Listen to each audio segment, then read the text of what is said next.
Hello students, welcome to our YouTube channel. In the video நாம assistant enforcement officer post பத்திர A to Z complete detail வந்து பார்க்க போறோம். SSC CGL examsல உள்ள postல income tax inspector post பாத்தீங்கன்னா ஒரு ரொம்ப பவர்ஃபுல்லான போஸ்ட். எல்லாருமே ப்ரிஃபர் பண்ற போஸ்ட் CGL எக்ஸாம்ஸ்க்கு ப்ரிஃபர் பண்ற போஸ்ட் பாத்தீங்கன்னா அந்த இன்கம் டேக்ஸ் இன்ஸ்பெக்டர். அந்த இன்கம் டேக்ஸ் இன்ஸ்பெக்டரை விட கூடுதல் பவர் உள்ள போஸ்ட் தான் இந்த அசிஸ்டன்ட் என்ஃபோர்ஸ்மெண்ட் ஆஃபீஸர் போஸ்ட். ஓகேவா? இடி ஆஃபீஸர்னு சொல்லுவாங்க. இந்த போஸ்ட்டை பத்தின டீடைல் தான் நாம இந்த வீடியோல பார்க்க போறோம்.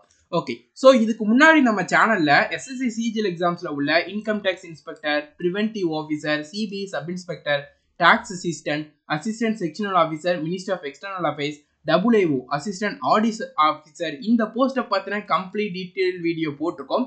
இந்த பிளேலிஸ்டுக்கான லிங்க் வந்து கீழே டிஸ்கிரிப்ஷன்ல இருக்கு. ஸோ இந்த இடி ஆஃபீஸர் போஸ்ட்டை பார்த்ததுக்கு அப்புறமா இந்த வீடியோஸ் கட்டாயம் பார்த்துருங்க, உங்களுக்கு ரொம்பவே யூஸ்ஃபுல்லானதா இருக்கும். Okay, so assistant enforcement officer இது எந்த டிபார்ட்மெண்ட்ல வருதுன்னா director of enforcement, department of revenue, இந்த டிபார்ட்மெண்ட்ல தான் வரும். அசிஸ்டன்ட் என்ஃபோர்ஸ்மெண்ட் ஆஃபீஸருக்கு பார்த்தீங்கன்னா நீங்க எப்படி செலக்ட் ஆகலாம்னா SSC CGL எக்ஸாம்ஸ் மூலமா தான் நீங்க செலக்ட் ஆக முடியும். இந்த போஸ்ட் பாத்தீங்கன்னா குரூப் பி போஸ்ட். இந்த போஸ்ட்டுக்கு கலர் பிளைண்ட்னஸ் உள்ளவங்க எலிஜிபிள் கிடையாது. இந்த போஸ்ட்டுக்கு பிசிக்கல் எக்ஸாம் கிடையாது, யூனிஃபார்ம் கிடையாது. PWT கேண்டிடேட்டா இருந்தீங்கன்னா இந்த போஸ்ட்டுக்கு எலிஜிபிள் கிடையாது. கலர் பிளைண்ட்னஸும் எலிஜிபிள் கிடையாது, PWTயும் இந்த போஸ்ட்டுக்கு எலிஜிபிள் கிடையாது, உங்களுக்கு சூட்டபிள் கிடையாது. ஓகே, ஸோ ஃபர்ஸ்ட் இந்த டைரக்டர் என்ஃபோர்ஸ்மெண்ட் டைரக்டரேட்னா ஃபர்ஸ்ட் என்னன்றதை பார்த்துலாம். இடி டிபார்ட்மெண்ட் என்னன்றதை பார்த்தீங்கன்னா இந்தியாவில் வந்து எக்கனாமிக் லாவை வந்து சிவியரா அவங்க வந்து இம்ப்ளிமெண்ட் பண்ணுவாங்க. இந்தியாவில் உள்ள எக்கனாமிக் லால ஏதாவது ப்ராப்ளம் வரும்போது, அதாவது மணி லாண்டரிங் நடக்கும்போது, பண மோசடி நடக்கும்போது இதை அவங்க இன்வெஸ்டிகேஷன் பண்ணுவாங்க. ஓகேவா? எக்ஸாம்பிளுக்கு நம்மளோட ரீசெண்டா பாத்தீங்கன்னா கொஞ்ச நாளைக்கு முன்னாடி ஜார்க்கண்டோட IAS ஆஃபீஸர் செக்ரட்டரியா இருந்தவங்க பாத்தீங்கன்னா நிறைய மணி லாண்டரிங் பண்ணியிருந்தாங்க. அவங்க வீட்டில் இடி தான் ரைட் பண்ணாங்க. ஓகேவா? ரைட் பண்ணும்போது பாத்தீங்கன்னா அவங்க மணி லாண்டரிங் பண்ணல, அவங்க வீட்டில் இருந்த பணத்தை எண்றப்ப பணத்தை என்ற மிஷினே ஹாட் ஆச்சு, கொஞ்ச நேரம் ஸ்டாப் பண்ணி வச்சிருந்தாங்க மணி கவுண்ட் பண்றத. ஸோ அந்த இது ஹை ப்ரொஃபைல் கேசஸ் இருக்குதுமா, பெரிய பர்சன் ராகுல் காந்தியா இருக்கட்டும், நம்ம சிதம்பரமா இருக்கட்டும், பெரிய பேங்க்ல நடக்கக்கூடிய லோன் இல்லீகலா தரப்பட அந்த கேஸ், பெரிய மணி வரக்கூடிய இடத்துல எல்லாமே பெரிய பவர்ஃபுல்லானவங்க பண்ணக்கூடிய அந்த மணி லாண்டரிங் எக்கனாமிக்கை வந்து பிரீச் பண்ற மாதிரியான விஷயங்கள் எல்லாத்தையுமே இவங்க தான் இன்வெஸ்டிகேட் பண்ணுவாங்க. இன்கம் டேக்ஸ் டிபார்ட்மெண்ட் பார்த்தீங்கன்னா சின்ன பர்சன்ஸ் அவங்க பண்ணக்கூடிய அந்த வருமானத்துக்கு அதிகமாக சொத்து சேர்க்கிறது இதெல்லாம் இன்வெஸ்டிகேஷன் பண்ணுவாங்களே தவிர்த்து இடி டிபார்ட்மெண்ட்டே ஹை ப்ரொஃபைல் கேஸை மட்டும்தான், ஹை பீப்புளோட கேஸை மட்டும்தான் இன்வெஸ்டிகேஷன் பண்ணாங்க. இவங்களோட முழுக்க வேலை என்னன்னு பார்த்தீங்கன்னா மணி லாண்டரிங், எக்கனாமிக்கில் இந்த ஃபாரினுக்கு வந்து இல்லீகலாக பணத்தை இது பண்ணுறது, சரியான டாக்குமெண்ட் இல்லாமல் பண்ணுறது, இல்லை ஏதாவது கவர்மெண்ட்டே பார்த்தீங்கன்னா ஒரு பொருள் வாங்குது, இப்போ ஒரு ரஃபேல் வாங்குது, அதில் நிறைய மணி ஸ்கேம் நடந்திருக்குன்னா அதை இன்வெஸ்டிகேஷன் பண்ணுறது இந்த இடி தான் பண்ணுவாங்க. ஓகேவா? எக்கனாமிக் கிரைம், மணியை தவறாக இது பண்ணுறது. எக்கனாமிக்கல் கிரைம்னா என்னது? கணக்கில் காட்டுறது ஒன்றா இருக்கும், செஞ்சது ஒன்றா இருக்கும். அதெல்லாம் இன்வெஸ்டிகேஷன் பண்ணுறது பெரிய பெரிய கேஸில் பார்த்தீங்கன்னா இந்த என்ஃபோர்ஸ்மெண்ட் டைரக்டரேட் தான். பார்த்தீங்களா? ஓகேவா? இதில் நீங்கள் அசிஸ்டன்ட் என்ஃபோர்ஸ்மெண்ட் ஆஃபீஸராக செலக்ட் ஆகுனீங்கன்னா நீங்கள் என்ன மாதிரியான கேஸை இன்வெஸ்டிகேஷன் பண்ணலான்னா 1 கோடி ரூபாய்க்குள்ள நடக்கக்கூடிய மணி லாண்டரிங்லாம் இருக்குதுமா, அந்த கேஸை நீங்கள் இன்வெஸ்டிகேஷன் பண்ணலாம்.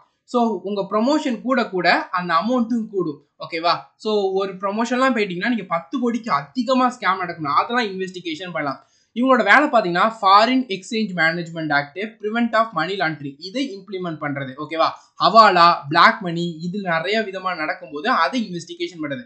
ரொம்ப ஃபேமஸான கேஸ் பார்த்தீங்கன்னா விஜய் மல்லையா, அவங்களோட அந்த ஸ்கேம் இருக்கு பார்த்தீங்களா, பேங்க் இது பண்ணாமல் அதை இன்வெஸ்டிகேஷன் பண்ணது இவங்க தான்.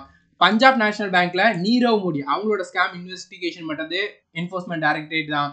அது மட்டும் இல்லாமல் Saradha chit fund scam, Rose Valley chit fund case, INS media Chidambaram அவர்கள் இன்வால்வ் ஆனது, ஏர்செல் மேக்சிஸ் அந்த கேஸ் இன்வெஸ்டிகேஷன் பண்ணுறது, ICICI bank Videocon loan scam இதெல்லாம் இன்வெஸ்டிகேஷன் பண்ணுறது பார்த்தீங்கன்னா இடி தான்.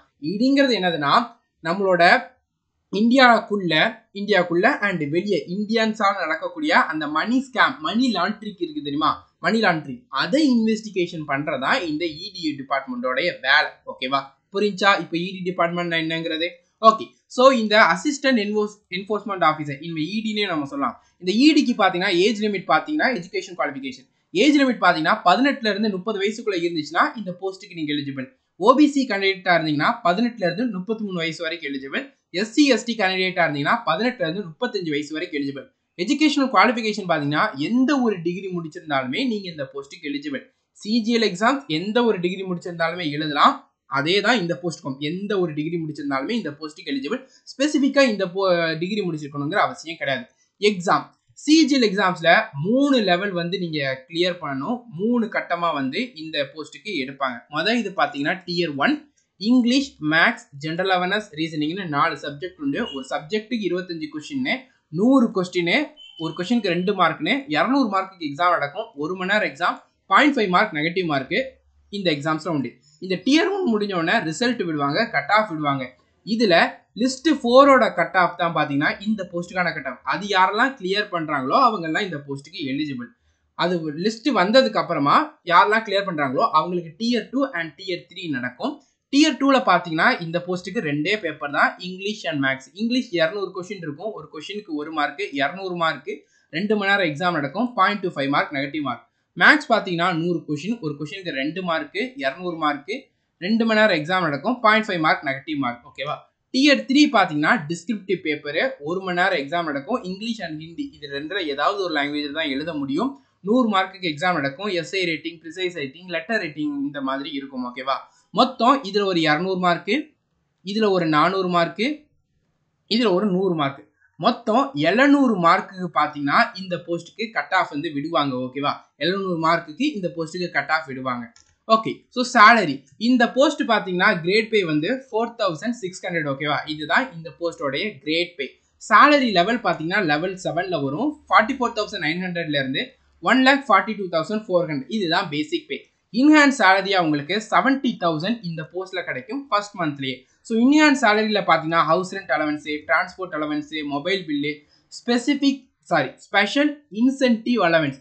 இந்த ஸ்பெஷல் இன்சென்டிவ் அலவன்ஸ் இருக்கு பாத்தீங்களா, இது 2 போஸ்ட்டுக்கு மட்டும் தான் தருவாங்க. ஒன்னு சிபிஐ சப் இன்ஸ்பெக்டர், இன்னொன்னு என்ஃபோர்ஸ்மெண்ட் டைரக்டர். ஏன்னா இந்த போஸ்டோடைய நேச்சரை பார்த்து இந்த 2 போஸ்ட்டுக்கு மட்டும் தான் இந்த ஸ்பெஷல் இன்சென்டிவ் அலவன்ஸ் வந்து தருவாங்க. மற்ற இந்த போஸ்ட்டுக்கும் இந்த அலவன்ஸ் வந்து வராது. ஓகேவா? மொத்தமா இந்த போஸ்டோட இன்ஹேண்ட் சேலரியா உங்களுக்கு 70,000 வந்து கையில கிடைக்கும். நீங்க போஸ்ட் ஆகிற சிட்டியை பொறுத்து இந்த இதுல வந்து கொஞ்சம் வேரி ஆகும். ஓகேவா? எக்ஸ் சிட்டில போஸ்ட் ஆனீங்கன்னா சேலரி 73,000 கிடைக்கும். ஒய் சிட்டினா 69, 70,000 கிடைக்கும். எக்ஸ் சிட்டினா ஜெட் சிட்டினா பாத்தீங்கன்னா சேலரி இன்னும் கொஞ்சம் கம்மியா 68,000 கிட்ட கிடைக்கும். ஓகே, ப்ரமோஷன் நீங்க ஜாயின் பண்ணும்போது அசிஸ்டன்ட் என்ஃபோர்ஸ்மெண்ட் ஆஃபீஸரா ஜாயின் பண்றீங்களா, ஜாயின் பண்ணி ஒரு 5 வருஷம் இந்த போஸ்டிங்ல இருப்பீங்க. அதுக்கப்புறம் உங்களை ப்ரமோட் பண்ணுவாங்க, என்ஃபோர்ஸ்மெண்ட் ஆஃபீஸரா ப்ரமோட் பண்ணுவாங்க. அது கெசட்டட் போஸ்ட். ஓகேவா? அதுல ஒரு 6 வருஷம் வேலை பார்க்கணும். அதுக்கப்புறமா ப்ரமோஷன் தருவாங்க. அப்போ நீங்க அசிஸ்டன்ட் டைரக்டர் ஆஃப் இடி, என்ஃபோர்ஸ்மெண்ட் டைரக்டரேட் அதுவா மாறுவீங்க. அதுல 5 வருஷம் வேலை பார்க்கணும். இந்த போஸ்ட் பாத்தீங்கன்னா யூபிஎஸ்சி கிளியர் பண்ணி வருவாங்க தெரியுமா, அவங்க டைரக்டா ஜாயின் பண்ணக்கூடியது இந்த அசிஸ்டன்ட் டைரக்டர் போஸ்ட் தான். ஓகேவா? சோ அதுல நீங்க 5 வருஷம் வேலை பார்த்ததுக்கு அப்புறமா டெபுட்டி டைரக்டர் ஆஃப் இடி அவங்களை ப்ரமோட் பண்ணுவாங்க. அதுக்கப்புறம் ஜாயின்ட் டைரக்டர் வரைக்கும் நீங்க போக முடியும். சிஜிஎல் மூலமா இடி ஆஃபீஸரா ஜாயின் பண்றவங்க ஜாயின்ட் டைரக்டர் வரைக்கும் போக முடியும். ஓகேவா? ஓகே, இதுதான் ப்ரமோஷன். அடுத்தது ஜாப் ப்ரொஃபைல். நல்லா கவனிச்சுக்கோங்க. ஜாப் ப்ரொஃபைல் பாத்தீங்கன்னா 2 உண்டு. ஆஃபீஸ் ஒர்க்கும் உண்டு, ஃபீல்டு ஒர்க்கும் உண்டு. ஆஃபீஸ் ஒர்க் என்னன்றதை பாத்தீங்கன்னா கிளரிக்கல் ஒர்க் இருக்கும், ஃபைல்ஸை மேனேஜ் பண்ற வேலை, ரிப்போர்ட்ஸ் ரெடி பண்ணக்கூடிய வேலை, டிராஃப்டிங், பிரசன்டேஷனு, உங்களுக்கு சீனியர்ஸுக்கு ஹெல்ப் பண்ணக்கூடிய வேலைகள் இருக்கும். அஃபிஷியல் லெட்டர்ஸ் வரும் தெரியுமா உங்க டிபார்ட்மெண்ட்டுக்கு, அதுக்கு ரெஸ்பாண்ட் பண்ற வேலை இருக்கும். அது மட்டும் இல்லாம நீங்க இது என்ன டிபார்ட்மெண்ட், இடி டிபார்ட்மெண்ட். ஒரு பர்சன் மணி லாண்டரிங் பண்றாங்கன்னா அவங்களோட உங்களுக்கு க்ளூ கிடைச்சிருக்கு, இவங்க மணி லாண்டரிங் பண்றாங்க இப்படிங்கிற ஒரு க்ளூ கிடைச்சிருக்குன்னா அதை full and full paper works எடுக்கக்கூடிய வேலைகள் எல்லாமே இந்த ஆஃபீஸ் ஒர்க், இந்த கிளரிக்கல் ஜாப், டெஸ்க் ஜாப்ல தான் உண்டு. இப்போ ஒரு பர்சன் இது பண்றாங்க, ஒரு மணி லாண்டரிங் பண்றாங்கன்னு ஒரு டிப்ஸ் கிடைச்சிருக்குன்னு வச்சுக்கோங்களேன், ஒரு க்ளூ கிடைச்சிருக்குன்னு வச்சுக்கோங்களேன், நீங்க உட்காந்து அவங்களுடைய ஃபுல் டேட்டாஸ் எடுக்கணும். அவங்களுடைய பேங்க் அக்கௌண்ட்ஸ் இதா இருக்கட்டும், அவங்க ரீசெண்டா என்னென்ன ப்ராப்பர்ட்டி வாங்கியிருக்காங்க, அந்த மாதிரியான எல்லா A to Z பேப்பர் ரிப்போர்ட்ஸ்னு சொல்லுவாங்க தெரியுமா, அந்த ரிப்போர்ட் எடுக்கக்கூடிய வேலை இந்த ஆஃபீஸ் ஒர்க் வேலை. ஃபீல்டு ஒர்க் பாத்தீங்கன்னா உங்களுக்கு இன்வெஸ்டிகேஷன் பண்ண வேண்டிய வேலை, ரைட் பண்ண வேண்டிய வேலை. இந்த டெஸ்க் ஜாப்ல ஃபுல் டேட்டாஸ் கலெக்ட் பண்ணதுக்கு அப்புறமா போய் ரைட் பண்ண வேண்டிய வேலை. ஃபீல்டு ஒர்க்ல பாத்தீங்கன்னா அந்த பர்சனை நீங்க க்ளோஸா வாட்ச் பண்ண வேண்டிய வேலையும் வரும், ரைட் பண்ண வேண்டிய வேலையும் வரும். அவங்க வீட்டில் போய் ரைட் பண்ணணும், அவங்கள்ட்ட இருக்கக்கூடிய அந்த டாக்குமெண்ட்ஸ் இது பண்றது, மணி இருந்தால் மணியை கேப்சர் பண்றது, இந்த மாதிரியான வேலைகள் இருக்கும். அவங்களை அரெஸ்ட் பண்ணக்கூடிய வேலை, அவங்க இதை வந்து சீஸ் பண்ணக்கூடிய வேலை எல்லாமே ஃபீல்டு ஒர்க்ல இருக்கும். ஓகேவா? ஆஃபீஸ் ஒர்க் பார்த்தீங்கன்னா 9 to 5 ஜாப் தான். காலையில் 9 மணிக்கு போறீங்கன்னா 5 மணிக்கு வந்துடலாம். ஃபீல்டு ஒர்க்கில் பார்த்தீங்கன்னா இப்போ ரைட் போயிருக்கீங்கன்னா ரைடு போனதுக்கு டைம் லிமிட் உங்களுக்கு கிடையவே கிடையாது. 4 நாளுமே அங்கே உட்காந்து 5 நாள் 3 நாள் அதே இடத்துல உட்காந்து ரைட் பண்ண வேண்டிய வேலையாக இருக்கும். ஃபிக்ஸ்டு டைம் லிமிட் வந்து கிடையாது. ஓகேவா? இந்த இடி ஜாப்பில் பார்த்தீங்கன்னா ஒர்க் ப்ரெஷர் இருக்கும். ஓகேவா? அடுத்தது ரொம்பவே கம்மியான டைம் தான் இருக்கும். நீங்கள் வேற எதுவும் எக்ஸாம்ஸ்க்கு ப்ரிப்பேர் பண்ணுறீங்கன்னா ஃபேமிலி டைமும் ரொம்பவே கம்மியாக தான் இருக்கும். ஆஃபீஸ் ஒர்க்கில் பார்த்தீங்கன்னா சாட்டர்டே சண்டே உங்களுக்கு லீவு கிடைக்கும். ஆனால் ஃபீல்டு ஒர்க்கு இருந்தாலுமே ஆஃபீஸ் ஒர்க்கில் இந்த இடி டிபார்ட்மெண்ட்டில் எப்போ கூப்பிட்டாலும் போகிற மாதிரி தான் இருக்கும். சாட்டர்டே சண்டேயும் உங்களை கூப்பிடுவாங்க. ஓகேவா? ஃபீல்டு ஒர்க்கில் 5 மணிக்கு மேலே வேலைக்கு முடிச்சு போயிடலான்றது கிடையாது. 5 மணிக்கு மேலேயும் வேலைகள் உங்களுக்கு இருக்கும். ஓகேவா? ஃபீல்டு ஒர்க்கில் ஃபிக்ஸ்டு டைமிங் கிடையாது. இந்த இடி டிபார்ட்மெண்ட் பார்த்தீங்கன்னா ஆஃபீஸ் ஒர்க்கே இருந்துச்சுன்னா ப்ராப்ளம் இல்லை, க்ளீனாக இருக்கும். ஃபீல்டு ஒர்க்குன்னு இருந்துச்சுன்னா உங்களுக்கு டைம் மேனேஜ்மெண்ட் பண்ண முடியாது. ஓகேவா? இதுதான் இதோட ஜாப் ப்ரொஃபைல். ஆஃபீஸ் ஒர்க்குங்கிறப்போ அந்த பர்சனப்பட்ட A to Z டீட்டெயில்ஸை கலெக்ட் பண்ணணும், அஃபிஷியல் லெட்டர்ஸ்க்கு ரெஸ்பாண்ட் பண்ணணும், உங்கள் சீனியர்ஸுக்கு அசிஸ்ட் பண்ண வேண்டிய வேலை இருக்கும், டிராஃப்ட் பண்ணுறது, ப்ரெசன்டேஷன் பண்ணுறது, ரிப்போர்ட்ஸை ரெடி பண்ணுறது, ஃபைல்ஸை வந்து கரெக்டாக மெயின்டைன் பண்ணக்கூடியது, அதில் ரிப்போர்ட்ஸை ஃபில் பண்ணக்கூடிய வேலைகள் இருக்கும். ஃபீல்டு ஒர்க்குங்கிறப்போ ரைட் பண்ண வேண்டிய வேலை, அரெஸ்ட் பண்ண வேண்டிய வேலை, அந்த பர்சனை க்ளீனாக வாட்ச் பண்ணக்கூடிய வேலைகள் இருக்கும். ஓகே, ஸோ இதை பார்க்கலாம். ஸோ இது இடி டிபார்ட்மெண்ட் கேப்சர் பண்ண மணியோட இது. ஓகேவா? ஸோ இதுதான் நம்ம முன்னாடி சொன்னது. இவங்க பூஜா சிங்கல். ஓகேவா? இவங்க ஜார்க்கண்டோட IAS ஆஃபீஸர் செக்ரட்டரியா இருந்தவங்க. இவங்க வீட்டில் இடி டிபார்ட்மெண்ட் வந்து ரைட் பண்ணாங்க. அதில் கேப்சர் பண்ண அமௌண்ட்டு அதை எண்றப்ப தான் பார்த்தீங்கன்னா அந்த மணி கவுண்ட் பண்ணுற அந்த மிஷினே ஹாட் ஆகி ஒரு கொஞ்ச நேரம் ஸ்டாப் பண்ணி அது கூல் ஆனதுக்கப்புறம் என்னாங்க அந்த அளவுக்கு இவங்க மணி லாண்டரிங் பண்ணியிருந்தாங்க. மணி அவங்க வீட்டில் இருந்துச்சு. இடி டிபார்ட்மெண்ட் இவங்க மேலே கேஸ் வந்து ஃபைல் பண்ணாங்க. ஓகேவா? ஸோ இது IAS ஆஃபீஸரையே நீங்கள் அரெஸ்ட் பண்ணலாம், அவங்க வீட்டில் நீங்கள் இன்வெஸ்டிகேஷன் பண்ணலாம், ரைடும் பண்ணலாம். அந்த அளவுக்கு பவர்ஃபுல்லானது. ஓகேவா?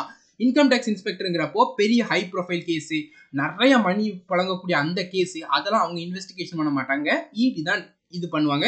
இடிக்கு பவர் அதிகம். Okay, posting place, job location எங்கே இருக்கும்? நான் இந்த போஸ்ட்டுக்கு செலக்ட் ஆகிட்டேன், எனக்கு ஜாப் லொகேஷன் எங்கே இருக்கும்? ஹோம் போஸ்டிங் கிடைக்குமானா எஸ் கிடைக்கும். ஓகேவா? எங்கெங்கெல்லாம் போஸ்டிங் இருக்குன்னா நியூ டெல்லியில் இருக்கும். அது மட்டும் இல்லாமல் ரீஜனல் ஆஃபீஸ்னு உண்டு. மும்பை, சென்னை, சண்டிகர், கல்கட்டா, டெல்லி, இங்கேயும் உங்களுக்கு போஸ்டிங் இருக்கும். ஜோனல் ஆஃபீஸ்னு சொல்லுவாங்க. அகமதாபாத், பெங்களூர், சண்டிகர், சென்னை, கொச்சி, டெல்லி, பனாஜி, கவுஹாத்தி, ஹைதராபாத், ஜெய்ப்பூர், ஜலந்தர், கல்கட்டா, லக்னோ, மும்பை, பாட்னா, ஸ்ரீநகர், இங்கேயும் உங்களுக்கு போஸ்டிங் இருக்கும். புவனேஸ்வர் சப் ஜோனல் ஆஃபீஸ்னு சொல்லுவாங்க. புவனேஸ்வர், கோழிக்கோடு, இந்தூர், மதுரை, நாக்பூர், அலகாபாத், ராய்ப்பூர், டேராடூன், ராஞ்சி, சூரத், சிம்லா, இங்க எல்லாமே உங்களுக்கு போஸ்டிங் இருக்கும். Home posting available. நீங்க போஸ்ட் ஆகும்போது ப்ரிஃபரன்ஸ் கொடுக்கலாம். தமிழ்நாட்டில் இருக்கவங்க சென்னை, மதுரை 2 இடம் இருக்கு. ஸோ இங்க உங்களுக்கு போஸ்டிங் போடுவாங்க, பிரச்சனையே கிடையாது. ஹோம் ஸ்டேட்டே கிடைக்கும். ஓகேவா? வேற ஸ்டேட்ல போய் கட்டாயம் ஒர்க் பண்ணுங்கிற அவசியம் கிடையாது. சென்னை, மதுரை இங்க 2ல எங்கனாலுமே நீங்க வேலை பார்க்கலாம். போஸ்டிங் போடுவாங்க. டிரான்ஸ்ஃபர் 3 வருஷம் நீங்க கட்டாயம் போட்ட இடத்துல வேலை பார்க்கணும். உங்களை 3 வருஷத்துக்கு டிரான்ஸ்ஃபர் பண்ண மாட்டாங்க. 3 வருஷம் நீங்க அங்கேயே தான் இருக்கும். எக்ஸாம்பிளுக்கு 3 வருஷம் சென்னையில் இருக்கீங்கன்னா அடுத்த 3 வருஷத்துக்கு நீங்க சென்னையை விட்டு மாறவே முடியாது. 3 வருஷத்துக்கு அப்புறம் தான் உங்களை வேற இதுக்கு வந்து மாற்றுவாங்க. ஓகேவா? டிரான்ஸ்ஃபர் பார்த்தீங்கன்னா ஜோனல் ஆஃபீஸ்க்குள்ளேயே டிரான்ஸ்ஃபர் இருக்கும், சப் ஜோனல் ஆஃபீஸ்க்குள்ளேயே டிரான்ஸ்ஃபர்ஸ் இருக்கும். டிரான்ஸ்ஃபர்ஸ் இருக்கும், ஆனால் 3 வருஷம் போஸ்ட் ஆகிற இடத்துல வேலை பார்த்தே ஆகணும். ஓகேவா? ஓகே, இதுதான் home state posting available. Previous year cut off பார்க்கலாம். 2018ஓட சிஜிஎல் கட் ஆஃப் பார்த்தீங்கன்னா ஜென்ரலுக்கு 612, ஓபிசிக்கு 691, எஸ்சிக்கு 553, எஸ்டிக்கு 542. இது 2018ஓட கட் ஆஃப். 2019 கட் ஆஃப் பார்த்தீங்கன்னா இது ஓவராலா 700 மார்க்குக்கு கட் ஆஃப். ஓகேவா? யூஆர் பார்த்தீங்கன்னா 668, ஓபிசிக்கு 651, எஸ்சிக்கு 620, எஸ்டிக்கு 605, இடபிள்யூஎஸ்க்கு 658. 700க்கு இவ்வளோ மார்க் எடுத்தால் தான் இடி போஸ்ட் கிடைக்குமான்னு கேட்டிங்கன்னா 2019ல் நார்மலைசேஷனில் கொஞ்சம் ஒரு குளறுபடி இருந்துச்சு. அதனால தான் இவ்வளோ அதிகமாக கட் ஆஃப் வந்திருக்கு. யூஸ்வலாக இவ்வளோ கட் ஆஃப் வராது. ஓகேவா? இப்போ 2020, 21, 22 நடந்துட்டு இருக்கா. ஸோ அதோட கட் ஆஃப்லாம் பார்த்தீங்கன்னா இதை விட கம்மியாக தான் வரும். ஒரு 560+ நீங்கள் எடுத்துட்டீங்கனாலே உங்களுக்கு இடி போஸ்ட் கிடைக்கிறதுக்கு வாய்ப்பு நிறையா இருக்குது. இடி போஸ்ட் நீங்கள் எடுத்துடலாம். ஓகேவா? ஓகே, ஸோ இதுதான் இந்த இடி போஸ்ட்டை பற்றின கம்ப்ளீட் டீட்டெயில். இந்த வீடியோவில் உங்களுக்கு நாம் அசிஸ்டன்ட் என்ஃபோர்ஸ்மெண்ட் ஆஃபீஸர் போஸ்ட்டை பற்றின A to Z complete detail உங்களுக்கு ஷேர் பண்ணியிருக்கோம். இந்த வீடியோ உங்களுக்கு யூஸ்ஃபுல்லாக இருந்துச்சாங்கிறத கட்டாயம் கமெண்ட்டில் சொல்லுங்கள். நெக்ஸ்ட் எந்த போஸ்ட்டை பற்றின கம்ப்ளீட் டீட்டெயில் வேணுங்கிறதையும் கமெண்ட்டில் சொல்லுங்கள். இந்த வீடியோ உங்களுக்கு யூஸ்ஃபுல்லாக இருந்துச்சுன்னா கட்டாயம் லைக் பண்ணிக்கோங்க. ஃபர்ஸ்ட் டைம் நம்ம சேனலை பார்க்குறவங்க சப்ஸ்கிரைப் பண்ணிக்கோங்க. உங்கள் ஃப்ரெண்ட்ஸுக்கு இந்த வீடியோவை கட்டாயம் ஷேர் பண்ணுங்கள். ஓகேவா? இந்த வீடியோ உங்களுக்கு எவ்வளோ ஹெல்ப்ஃபுல்லாக இருந்துச்சு, உங்களுக்கு இந்த போஸ்ட்டை பற்றின கம்ப்ளீட் டீட்டெயில் தெரிஞ்சிச்சா, இல்லை ஏதாவது டவுட் இருக்காங்கிறதையும் கட்டாயம் கமெண்ட் செக்ஷனில் சொல்லுங்கள். Thank you students, all the best.